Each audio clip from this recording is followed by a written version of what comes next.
आज हम combination of resistance की बात करने वाले हैं, जो आप 10th क्लास में जिसका थोड़ा बहुत हाईलाइट देख चुके हो। रेजिस्टेंस को सीरीज कॉम्बिनेशन में भी कनेक्ट किया जा सकता है या फिर पैरेलल कॉम्बिनेशन में भी कनेक्ट किया जा सकता है, या इन दोनों का भी कॉम्बिनेशन हो सकता है, सीरीज प्लस पैरेलल। जरूरत क्या होती है सीरीज और पैरेलल में कनेक्ट करने की? तो ये एक प्रैक्टिकल सोच है। इसकी आवश्यकता क्या होती है समझो। हमारे घर में जो इंस्ट्रूमेंट होते हैं, जैसे हमारे घर में फ्रिज चल रहा है, टीवी है, वॉशिंग मशीन है, मिक्सर है, ये है वो है, हर जगह से वायर आता हुआ दिख रहा है आपको घर में। सॉकेट है, चार्जिंग का प्लग है। तो सारी जो वायरिंग की गई है वो सीरीज में है या पैरेलल में है? ओ माय गॉड, ये तो हमने सोचा ही नहीं। ये तो हमने सोचा ही नहीं, बोलो भैया। अगर सोचो सारा वायरिंग सीरीज में कर दिया जाता तो सेम करंट फ्लो होता। सेम करंट फ्लो होता है ना सीरीज में। और मान लो गलती से आपका बल्ब फ्यूज हो गया है, आपका बल्ब फ्यूज हो गया है, तो एक बल्ब अगर पहला वाला फ्यूज हो गया, वहां से कनेक्शन ब्रेक हुआ, सर्किट ब्रेक हो गया, क्या हमारा फ्रिज जल पाता, क्या हमारा टीवी चालू हो पाता? नहीं। कहानी समझ रहे हो? इसीलिए घर की जो वायरिंग की जाती है वो मैक्सिमम मैक्सिमम पैरेलल में की जाती है। मैक्सिमम क्यों बोल रहा हूँ? कहीं ना कहीं सीरीज की जरूरत पड़ती है, कहीं ना कहीं सीरीज की जरूरत पड़ती है। तो एक्चुअल में प्रैक्टिकली वो कॉम्बिनेशन होता है सीरीज और पैरेलल का, लेकिन मोस्ट ऑफ द चीजें पैरेलल में होती है। जैसे अगर हमारा टीवी का कनेक्शन खराब हुआ है, टीवी का कहीं वायर ब्रेक हुआ है, तो उससे फ्रिज को ज्यादा दिक्कत नहीं आती है, अनटिल अनलेस अगर कहीं जंक्शन में प्रॉब्लम हो तो, फ्यूज में प्रॉब्लम हो तो। अंडरस्टूड? इसलिए इस कॉन्सेप्ट को प्रैक्टिकली समझना जरूरी है। अंडरस्टूड? तो हेडिंग लगाएगी combination of resistance, combination of resistance. आपको ये टॉपिक बहुत ही इजी जाने वाला है। उसका रीजन ये है कि हमने यह सारी चीजें कैपेसिटेंस में ऑलरेडी पढ़ रखी है। याद है ना, capacitor in series and capacitor in parallel. जहां फॉर्मूला कैपेसिटर के लिए आता था उसका एग्जैक्ट रिवर्स आएगा यहाँ पे। मतलब जो कैपेसिटर के सीरीज का फॉर्मूला है वो यहाँ रेजिस्टेंस के पैरेलल का होता है, और जो कैपेसिटर के पैरेलल का था वो यहाँ पे रेजिस्टेंस के सीरीज का होता है। बच्चों प्यारे, अंडरस्टूड? तो नंबर 1 हेडिंग लगाएगी सीरीज कॉम्बिनेशन। कॉम्बिनेशन बोलो या कनेक्शन बोलो, one of the same thing है, सीरीज कॉम्बिनेशन। ठीक है, बोलो तो भाई सीरीज कॉम्बिनेशन क्या होता है? Comment pass.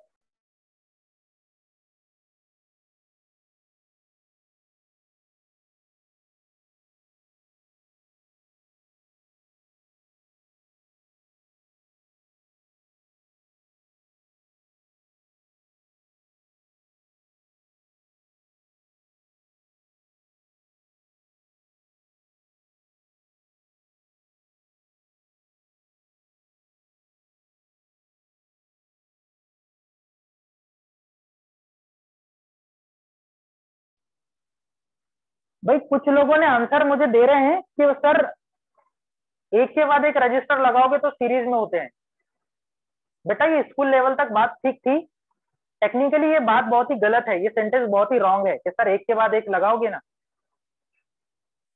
तो वो सीरीज में होता है। करेक्ट आंसर ये है कि अगर रेजिस्टेंस से सेम करंट फ्लो होता है, रेजिस्टेंस से सेम करंट फ्लो होता है, समझ जाना वो सारे के सारे सीरीज में कनेक्टेड है। ये मैं आपको कैपेसिटर में भी समझा चुका हूँ। यस साइली, के सेम चार्ज अगर फ्लो हो रहा है तो they are connected in series. तो वैसे यहाँ चार्ज की जगह करंट है। समझ गया बात को? तो what is series combination? When same current flows through the resistances, जितनों से भी फ्लो होगा same, comma then they are connected in series। Understood. जैसे मैं आपको एक उदाहरण बताता हूं, रेजिस्टेंस का सिंबल ऐसे जिगजैग होता है, 1 2 3, 3 रेजिस्टेंस लिया हमने, R1 R2 R3। इनसे करंट फ्लो करने के लिए इनको हमने एक बैटरी से जोड़ दिया है, पोटेंशियल डिफरेंस लगा दिया है, सोर्स लगा दिया है, जो भी आप बोलना चाहो। ये माइनस है, ये प्लस है। तो हम जानते हैं करंट की धारा ऐसे जाएगी, ऐसे जाएगी। इस विद्युत की धारा के पास कोई दूसरा रास्ता नहीं है, तो हर रेजिस्टेंस से सेम करंट फ्लो होगा, I। Understood the thing? Definition लिखिए, क्लियर?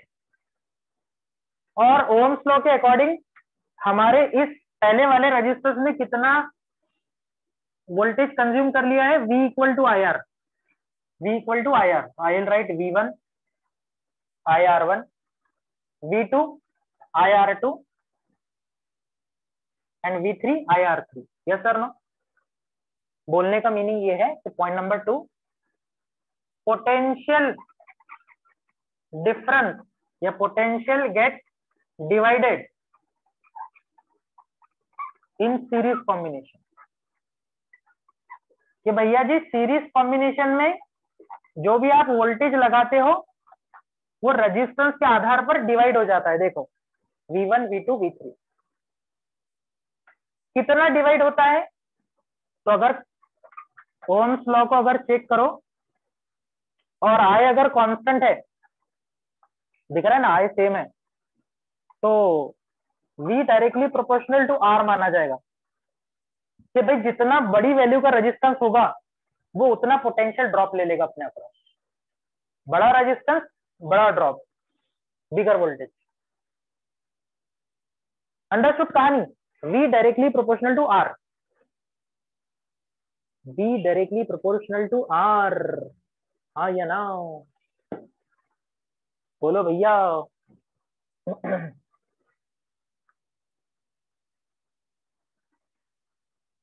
क्या आपको कहानी समझ आई है? This is called series combination, this is called series combination.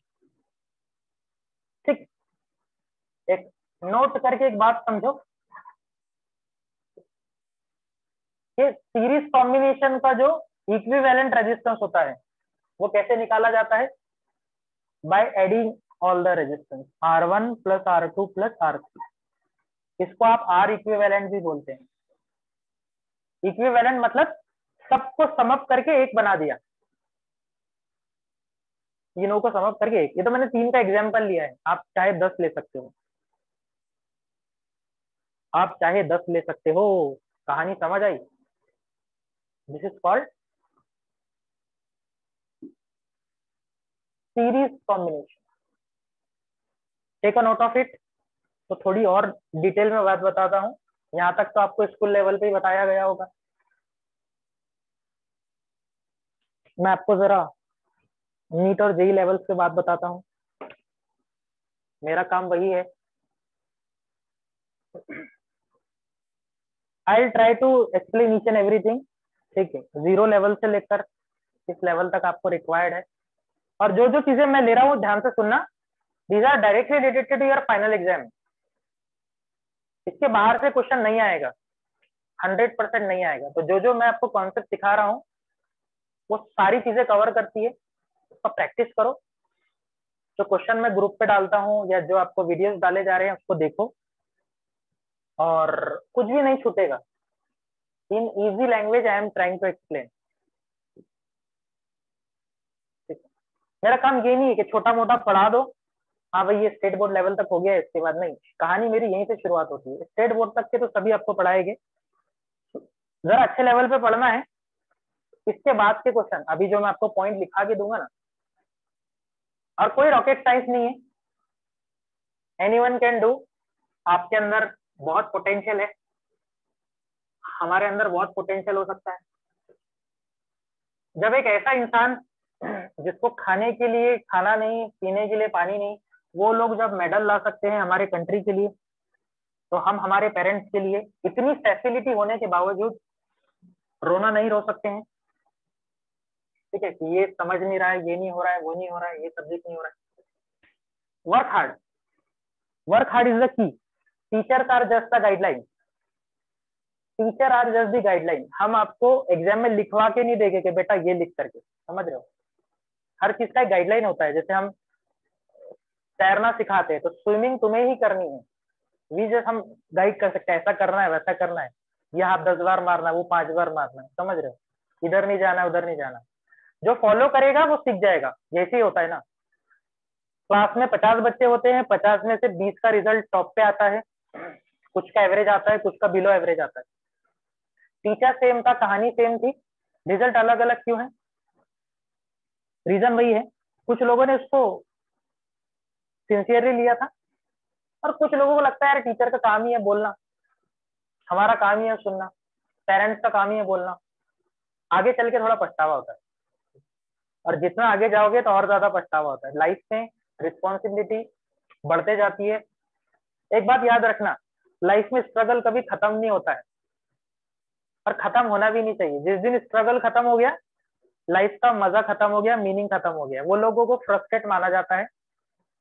वो पता है आपको, उनका लास्ट सुसाइड कर लेते हैं या तो फिर वो कहीं और चले जाते हैं। स्ट्रगल में ही सक्सेस ढूंढना पड़ेगा, हार्डवर्क। और हार्डवर्क को सही जगह पे बोलते हैं ना, सही जगह पे हथौड़ा मारना चाहिए। तो कहाँ हथौड़ा मारना ये हम बता रहे हैं।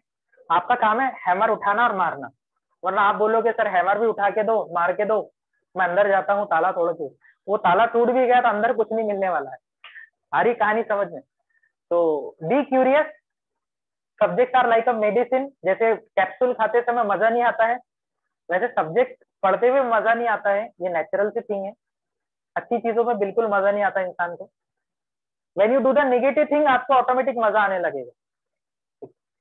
लेकिन अच्छी चीजों को जब लंबे समय तक करोगे तो लॉन्ग टर्म के लिए मजा आएगा। लाइफ में ऐसा लगेगा यही मेरा काम यही है।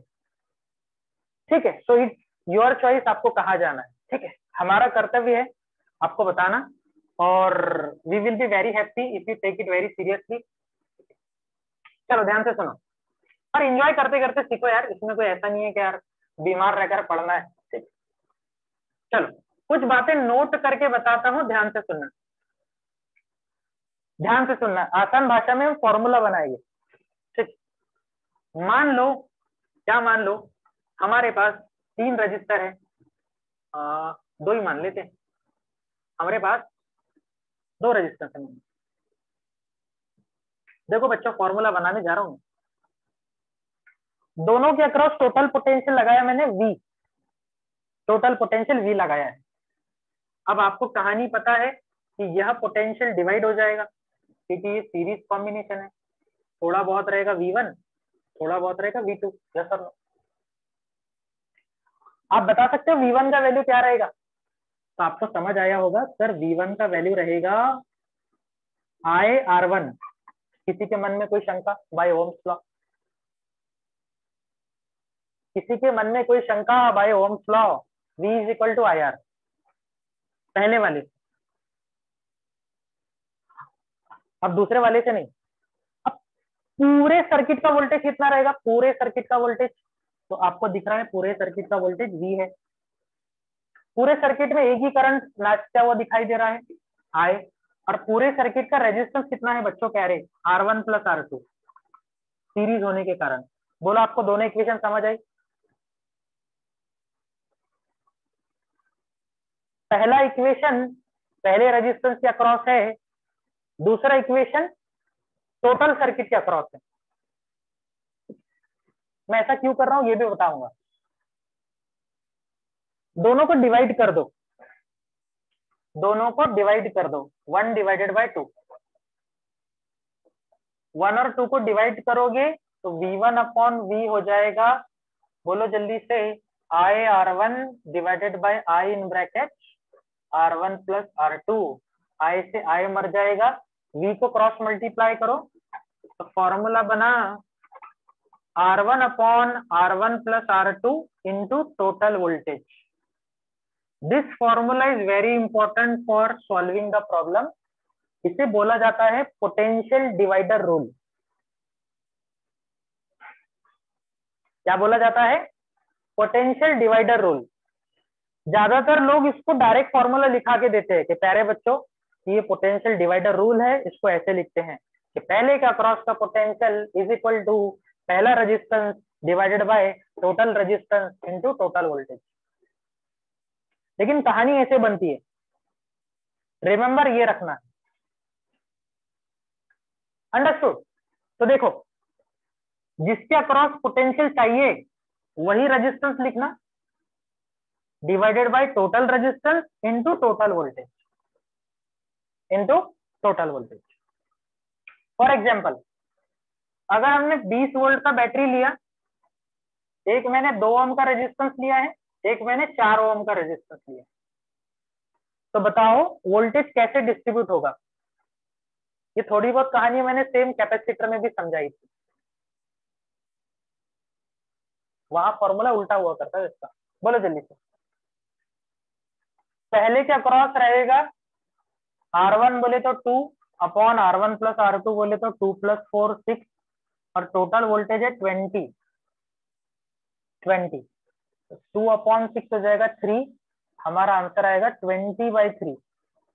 बोलो हाँ या ना? 20/3।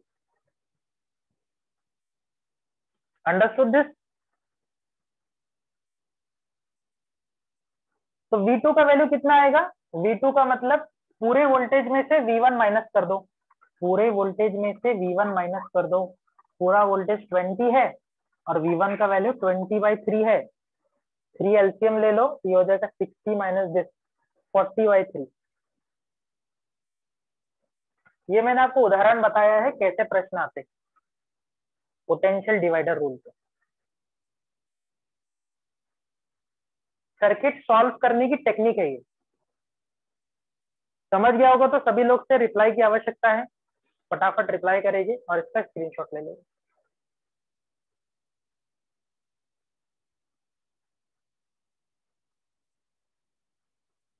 सभी लोग सभी लोग सभी लोग सभी लोग जो रिप्लाई नहीं करेगा,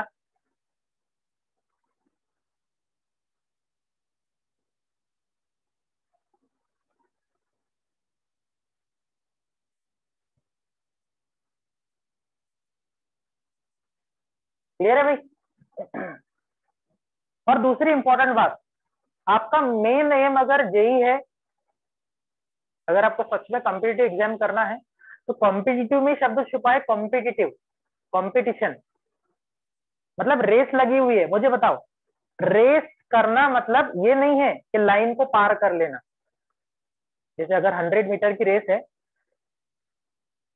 तो पार्टिसिपेंट का काम ये नहीं है कि बस लाइन क्रॉस कर दो, चाहे 2 मिनट में करो चाहे 10 मिनट में करो, नहीं। कंपटीशन का मतलब होता है रेस में सबसे आगे दौड़ना। यस और no? Time is very important.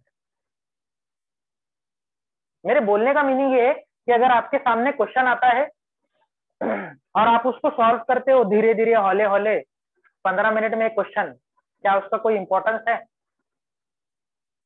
If you are solving a single question within 10 और 15 minute, does it have any meaning? बिल्कुल नहीं, उसका कोई मीनिंग नहीं है। सीखते समय ठीक है कि हम सीख रहे हैं स्लोली स्लोली, लेकिन जब आपका सीखना हो चुका है, आपने उस कॉन्सेप्ट को पढ़ लिया है, यू आर डूइंग प्रैक्टिस, अब आपका काम है उसको टाइम के अंदर सॉल्व करने की प्रैक्टिस करो। वरना आप हौले हौले लिखते जा रहे हो, ढीले ढीले लिखते जा रहे हो स्टेट बोर्ड समझ के, तो याद रखो कंपटीशन आपसे होने वाला नहीं है, ऑल इंडिया कंपटीशन। कुछ लोगों को आदत रहती है, कुछ बच्चे बोलते हैं कि भाई कि सर थोड़ा स्लो स्लो लो। ठीक है यार, मैं या कोई भी टीचर, मेरा वीडियो को अगर तुम 0.5 की स्पीड पे देखोगे तो शायद इससे और अच्छा समझ आए, लेकिन फाइनली तुम्हारा बुरा हो जाएगा। Are you getting my point? मैं अगर इसको स्लो स्लो समझाऊंगा, एकदम हौले हौले धीरे धीरे, V is equal to I R A to Z 30% 40% सभी को स्टूडेंट को भी समझ आएगा। लेकिन दिक्कत यह है कि जिस एम के लिए हम आए हैं कंपटीशन के लिए वो हमसे सॉल्व नहीं होगा तो कोई काम की बात नहीं। हमें अच्छे क्वालिटी में एडमिशन नहीं मिलेगा तो पूरा सिलेबस भी हमारे समझ में आया तो उसका कोई उपयोग नहीं। ये तो ऐसे ही हो रहा है कि मेडिसिन तो खा रहे हैं बट डॉक्टर के बताए प्रिस्क्राइब टाइम पर नहीं खा रहे हैं, ये खाएंगे भी 3 दिन बाद में 4-5 मेडिसिन एक साथ। मेडिसिन इंपॉर्टेंट नहीं है, मेडिसिन के साथ साथ उसका टाइमिंग ज्यादा इंपॉर्टेंट है। Are you getting my point? इसीलिए चीजों को थोड़ा थोड़ा जब आप सीखने लगो तो फास्ट करने की कोशिश करो। फास्ट मतलब दिमाग को नहीं फास्ट करना है, हाथों को फास्ट करना है। कुछ लोगों को लगता है फास्ट मतलब गड़बड़ करते हैं, वो पढ़ते हैं फटाफट। नहीं, पढ़ो आराम से सुकून से, अपना माइंड का और हैंड का कॉम्बिनेशन थोड़ा अच्छा बनाओ। जैसे हम इंग्लिश का पैसेज लिखते हैं ना, देख देख के छापते हैं, तो हम कैसा लिखते हैं, छपाई कैसे होती है हमारी असाइनमेंट की, तो वैसा जब हम इसको करेंगे ना, दैट्स अ सक्सेस। सिलेबस हर कोई पढ़ेगा, हर कोई पढ़ाएगा, लेकिन असल में सक्सेस वही लेगा जो टाइम मैनेजमेंट के साथ कोप अप कर पाएगा। तो पहले स्लोली स्लोली समझो बातों को और फिर धीरे धीरे उसको रैपिडली करने की कोशिश करो, यही मंत्रा है। और इसीलिए मैं एक पर्टिकुलर रेट पे लेता हूँ, मतलब लेक्चर जो है ना, ज्यादा स्लो भी नहीं ज्यादा फास्ट भी नहीं। ज्यादा फास्ट लेके पहली पहली बार जो पढ़ रहे हैं उनको बाउंसर जाएगा, और ज्यादा स्लो लेगे तो उसका फायदा कुछ नहीं होगा, उसका फायदा कुछ नहीं होगा। समझ में सब आएगा, आप वाह वाह करोगे, लेकिन finally when you give the exam, तो मैक्सिमम बच्चों को फिजिक्स में क्या प्रॉब्लम आता है आप जानते हो, कि सर क्वेश्चन आते थे बट 20 क्वेश्चन तक जाने तक ही या 10 क्वेश्चन तक जाने तक ही मेरा समय समाप्त हो गया, टाइम नहीं मिल पाया है। उसका रीजन यही है, उनको पढ़ाया भी स्लो स्लो जाता है, उनको हैबिट भी स्लो हो जाती है, और फिर सारी चीजें स्लो हो जाती है। ठीक है, थोड़ा भी उनको फास्ट पढ़ाओ, उनको बोलो ऐसा लिखो, तो उनका दिमाग काम नहीं कर रहा है, सारा हैबिट पे माइंडसेट पे खेलो। अंडरस्टूड द कहानी? तो सारांश यह है कहानी का कि आप जब चीजों को समझ लो, धीरे धीरे रैपिड रैपिड उसको सॉल्व करने की कोशिश करो। और मैंने ऐसे भी बच्चे देखे हैं, 2 साल पहले मेरे पास में एक स्टूडेंट था जिसका 10th में 59% था। 59, कैन यू इमेजिन? तुम्हारे जैसे दौर में 59% मतलब फेल हो जाए जैसा है। ठीक है, क्योंकि आजकल 90% वाले को शायद मार पड़ रही है कि तू क्या कर रहा था करके। हाँ ठीक है, तो उस बच्चे ने, वो बहुत ही स्लो पर्सन था, वो बच्चा बहुत ही स्लो था, मतलब उसको 2-3 वर्ड भी एक साथ बोल दो ना तो बोलता सर रुको रुको रुको, लेट मी राइट। लेकिन उसमें करेज था, उसमें करने का। एक बार मैंने उसको देख के, 2-3 बार बहुत मैंने उसको डांटा था कि तू छोड़ दे, तुझसे नहीं होने वाला, ये नहीं होने वाला। जेई का स्टूडेंट था, वो भी जेई का। मैंने तो बोला तू ढंग से थोड़ा सा नीट वीट कर ले, बीएचएमएस भी तो लग जाएगा ऐसा वैसा। के पेरेंट्स भी बोलते थे कि सर इससे नहीं होगा, इसको समझाओ। बट उसके अंदर थी करेज जो हमें पहले नहीं दिखाई दी, बट धीरे धीरे उसने बहुत मेहनत की। स्लोली स्लोली वो घंटों घंटों पढ़ाई करते रहता था, फिर बताता था मुझे सर मैंने आज ये लिखा है वो लिखा है। फिर भी हमें कुछ दिन शक होता था कि यार कर पाएगा नहीं कर पाएगा। फिर हमने सोचा चलो जैसे तैसे इंजीनियरिंग तो कर लेगा। लेकिन विद इन 4-5 मंथ जब उसने अच्छे क्वेश्चन भी मुझे सेंड करने लगा वो व्हाट्सएप पे, तो मुझे बहुत ज्यादा हैरानी हुई कि ये कर कैसे रहा है, इसके पास कोई दूसरा टीचर भी नहीं है, कर कैसे रहा है। तो मैंने देखा धीरे धीरे वो कभी गूगल से, कभी खुद से, कभी मुझसे पूछकर खुद को डेवलप कर रहा है धीरे धीरे। फिर मैंने भी उसका और उसको प्रैक्टिस क्वेश्चन देते गया, वो और करता गया। ऐसे करते करते इवेंट इमेजिन जब हमने उसका फाइनल एग्जाम का पेपर उसने एवेल्यूएट किया है, तो उसका परसेंटाइल मतलब 99 पॉइंट समथिंग था। ठीक है, 99 point something. Can you imagine? 90 plus score जा रहा था उसका फिजिक्स में आउट ऑफ 120। एक ऐसा बच्चा जो 10th में 59% था, जिसका दिमाग बहुत ही स्लो था, जो हमें लगता था कि ये बिल्कुल भी कुछ नहीं करेगा, थॉमस एडिसन के बाद इसका ही नंबर है। लेकिन ऐसे बच्चे ने भी धीरे धीरे धीरे ही सही सीट पकड़ा और अपना ग्राफ ऊपर लेके गया। तो यही बोलना चाहता हूँ मैं, एनीवन कैन डू, सभी कर सकते हैं। तो पोटेंशियल डिवाइडर रूल सबके समझ आया है? ठीक, पॉइंट नंबर 2 देखते हैं। Parallel combination, parallel combination. तो तुम में से भी अगर किसी को लगे कि सर थोड़ा सा स्लो करो, आपने बोला नहीं है बहुत अच्छी बात है, लेकिन कभी लगे भी तो समझना कि सर को और स्लो करने की बजाय हम थोड़ा सा कोप अप करने की कोशिश करें। मैं स्लो हो जाऊंगा लेकिन आपका लॉस हो जाएगा उसमें आगे चल के। अंडरस्टूड? और मैं समझ सकता हूं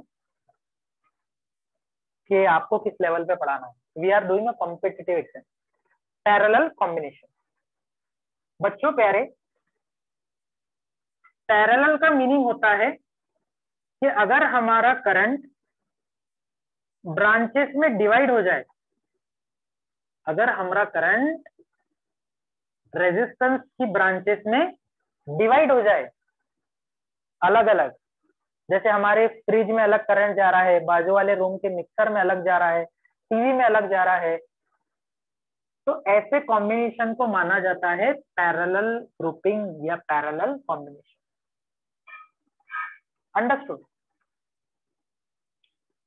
तो यहां से विद्युत की धारा I निकलती है और यहाँ पे 3 पार्ट में करंट डिवाइड हो जाता है, I1, I2, I3, I1, I2, I3। 4 लेते तो I4 भी हो जाता, 10 लोगे तो I10 हो जाए, नो प्रॉब्लम। तो क्या डिवाइड हो चुका है? करंट। अब इसका विपरीत सोचो, क्या कांस्टेंट होगा? पोटेंशियल। क्या कांस्टेंट होगा? पोटेंशियल। तो यहाँ डेफिनेशन लिख लेते हैं पहले। व्हेन करंट को आधार मानते हुए current get divided in branch या branches of resistance, then combination is called parallel combination या फिर पैरेलल ग्रुपिंग। पैरेलल कॉम्बिनेशन या फिर parallel grouping. Understood? Current divide हो चुका है और कौन कांस्टेंट है? वोल्टेज। मतलब जितना बैटरी आपने लगाया है वो पूरा का पूरा वोल्टेज R3 के पास में भी है, वह पूरा वोल्टेज R2 के पास में भी है, और वह पूरा वोल्टेज R1 के पास में भी है। Getting the picture? हाँ सर, हाँ सर, हाँ सर, बात समझ आ रही है। तो देखो फिर, क्या हम वोल्टेज को, ध्यान से सुनो, V इज इक्वल टू अगर हमारा IR है और ब्रैकेट में वोल्टेज अगर कांस्टेंट है, तो क्या हम कहानी को ऐसे लिख सकते हैं क्रॉस मल्टीप्लाई करके कि current is inversely proportional to resistance? देख लो, क्रॉस मल्टीप्लाई करने के बाद इसको इधर क्रॉस मल्टीप्लाई, क्योंकि करंट और रेजिस्टेंस वेरिएबल है, चेंज होते जा रहे हैं, और वोल्टेज कांस्टेंट है। वोल्टेज कांस्टेंट है। आ रही है क्या बात समझ में? बोलो जल्दी से, यस और नो?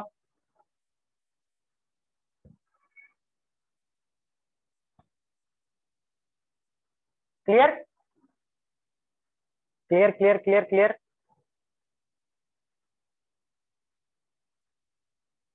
बहुत अच्छे। चलो फिर, अब इस लॉजिक पे से मैं करंट डिवीजन रूल बनाता हूं। पिछले लॉजिक पे से डायरेक्टली प्रोपोर्शनल वाले रूल से हमने पोटेंशियल डिवाइडर रूल बनाया था, और इसे हम मान लो for two resistance R1 and R2। ध्यान से सुनो, मैं एक 2 वाला कॉम्बिनेशन ड्रॉ करता हूँ। एक मिनट, जगह कम है, यहाँ पे मैं R इक्विवेलेंट का फॉर्मूला लिख देता हूँ, फिर रब करके अलग से लिखा था। Yes, V inversely, I inversely proportional to R। बेटा V तो कांस्टेंट है, V कांस्टेंट है, R को क्रॉस मल्टीप्लाई किया है, ठीक है, V कांस्टेंट है, उसको प्रोपोर्शनल में छुपा दिया है। बोलो भाई, पैरेलल कॉम्बिनेशन का फॉर्मूला क्या होता है? तो सभी आप जानते हो पैरेलल कॉम्बिनेशन को ऐसे लिखते हैं, 1 upon R parallel is equal to 1 upon R1 plus 1 upon R2 plus 1 upon R3 and so on. General formula 1 by R1 plus 1 by R2 plus 1 by R3, इसी को हम R इक्विवेलेंट भी बोलते हैं। रेसिप्रोकल के फॉर्म में है formula. कैसे आया है समझ सकते हो। टोटल करंट क्या है, देखो टोटल करंट क्या है, I जो है वो 3 भाग में डिवाइड हुआ है, I1 plus I2 plus I3। तो टोटल करंट की जगह इनवर्स टोटल रेजिस्टेंस, I1 की जगह उसका इनवर्स रेजिस्टेंस R1, I2 की जगह उसका इनवर्स रेजिस्टेंस R2 और R3 की जगह उसका inverse relation R3। Understood? So this is called basic of parallel grouping. Take a note of it. तो मैं आपको फिर करंट डिवीजन रूल भी बता देता हूं। कर लिया भाई नोट? आज कॉन्सेप्ट सीख लेते हैं, फिर हमें प्रैक्टिस के लिए आसानी होगी। n number of question are there for grouping, बहुत सारे प्रश्न बनते हैं ग्रुपिंग के लिए, इसलिए हमें इसे अच्छे से प्रैक्टिस करनी होगी भैया। तो आपका कार्य रहेगा कि जो आपको आज करंट डिवीजन और वोल्टेज डिवीजन पढ़ाया जा रहा है उसको एक बार अच्छे से पढ़ना, ताकि मैं धीरे धीरे हौले हौले क्वेश्चन का लेवल भी बढ़ाते जाऊंगा फ्रॉम मेंस टू एडवांस। तो मान लो अगर हमारे पास दो रेजिस्टेंस है R1 एंड R2 और इसको हमने एक बैटरी से कनेक्ट किया है V बैटरी से, तो हमारा करंट डिवाइड हो रहा है I1 और I2 में। यस और नो? इस कहानी से अभी हमने समझा कि I inversely proportional to R है, हाँ या ना? तो बोलो I1 का फॉर्मूला क्या बनेगा? I1 का फॉर्मूला बनेगा, बोलो जल्दी से। पोटेंशियल डिवाइडर रूल में डायरेक्ट रिलेशन था वोल्टेज और रेजिस्टेंस का, तो V1 के सामने V1 था, V1 के सामने V1 था, या इनवर्स रिलेशन है? क्या कमेंट करके बता सकते हो? I1 के सामने R1 रहेगा या R2 रहेगा? Inverse relation. लॉजिक, लॉजिक काम आता है, फॉर्मूला आराम से बन जाते हैं, रट्टा मारने की जरूरत नहीं, लॉजिकली समझाता हूं। इनवर्स रिलेशन है तो इसके सामने R1 रहेगा कि R2 रहेगा? चाहते तो मैं इसको वैसे रटा सकता था आपको, लेकिन लॉजिक बताऊंगा तो भूलोगी नहीं। ऑपोजिट रेजिस्टेंस रहेगा R2 अपॉन बाकी चीजें same, R1 plus R2 into total current. This is called current division rule. इसे बोला जाता है बच्चों प्यारे current division rule. Current division rule. अब ज्यादा दिमाग लगाने की जरूरत नहीं है। करंट डिवीजन कहाँ काम करेगा?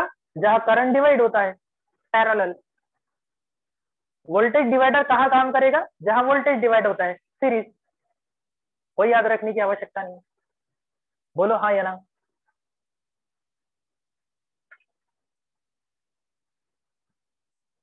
Clear clear clear clear clear.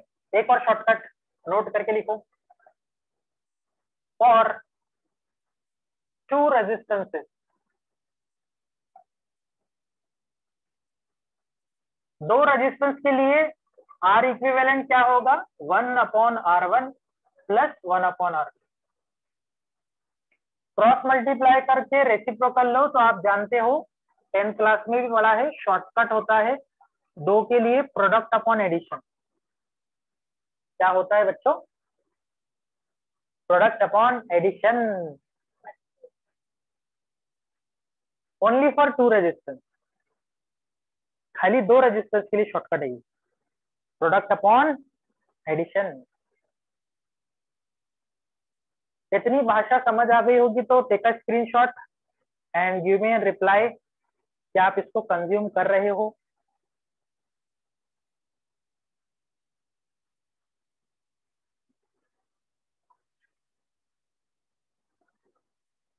हाँ ये ना, क्लियर।